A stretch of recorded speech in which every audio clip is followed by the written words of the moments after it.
How to make your relationship goals happen. Relationships are something we often don't think of as goals, but they are in precisely the same way as any other.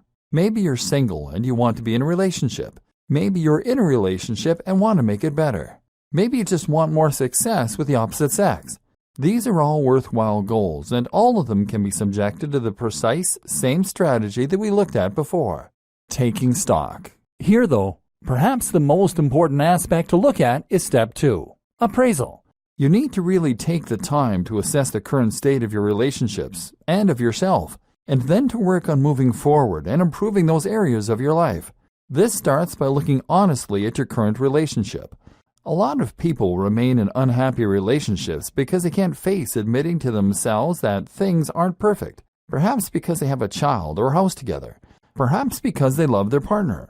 But note that improving your relationships doesn't necessarily have to mean ending your relationship. You can work on a relationship just like you can work on a car or a business. You can improve the way the relationship works, improve your happiness in your role, and generally see positive change over time. Would you be happier if you had more sex? Are you getting enough time to spend with your partner properly? Do you argue more than you'd like? Sometimes, it's just a case of making some simple changes which can help you to improve on those areas, and your relationship will be better for it. Don't live in denial. Likewise, if you currently aren't having any success with approaching people, or if you're single and you don't want to be, then you maybe need to address certain aspects of your game in order to change how you're coming across. This is a skill that can be learned like any other, and often it comes down to appearing confident and presenting yourself well. If you can do that without coming across as arrogant, then you will have much better luck approaching people. Often people who never have any success in dating are portraying themselves in the wrong way. Maybe you're too shy to approach women, men, and this means that you never get to choose who you date. Maybe it's a confidence issue, and you feel that you can't approach them without being rejected. Or perhaps you approach, but you are coming across sleazy, awkward, or generally unattractive. Create a plan for dating. The aim is to look confident, successful, and likable. This sends a powerful and strong signal that others respond to as meaning that you're likely to be a great catch.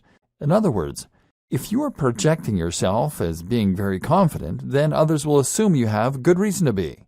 This speaks to our evolutionary imperative, to go after people who are of a higher status than us, people who will provide good genetic material for our offspring, or people who have resources. And this is where we can employ step 3, creating a foolproof and non-conventional plan to achieve that.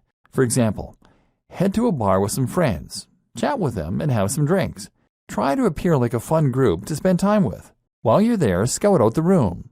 Look for women, men who are within your reach. In other words, look for people who aren't too far out of your league. But don't be afraid to punch above your weight. If you see someone you like, shoot them a smile. If they are at all interested, they'll smile back. This immediately helps you to remove any risk of being rejected. If they're not interested, they won't look back, and you'll just divert your attention elsewhere. If the person you spot is really keen, they might even take the initiative and head over. If not, you head over to them. Now, crucially, don't focus in on the person you like, but rather introduce yourself to the group and let your two groups mingle. This is your chance to demonstrate that you are fun, outgoing, likable, and confident. You are displaying alpha male-female behavior and making yourself the center of attention. What's more, is that you're demonstrating that you are popular as you have a group of friends, and that you get on with their friends. And what you're also doing is showing that you might not be interested in them at all, which makes you much more desirable. If things go well, then you can offer the person you're interested in a drink. This sends a clear signal without saying as much. And if they come with you, that's your chance to get them alone. If they said yes to the drink, then you can ask them to dance, again without losing face if they say no.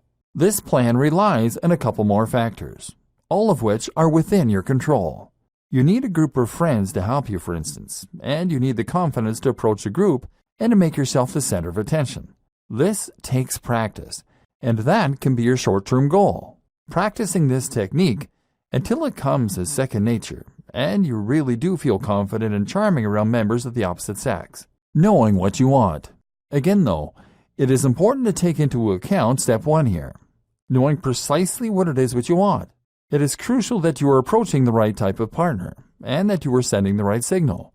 It is a very different set of tools and approach that you need if you want to approach people for one-night stands versus approaching people that you want to have a long-term relationship with. The former means going to bars and looking for people sending certain signals. The latter might mean getting closer to a friend or looking for someone who has a lot in common with you and who is also ready to settle down. If you want to play the field, then you might consider using sites like Tinder.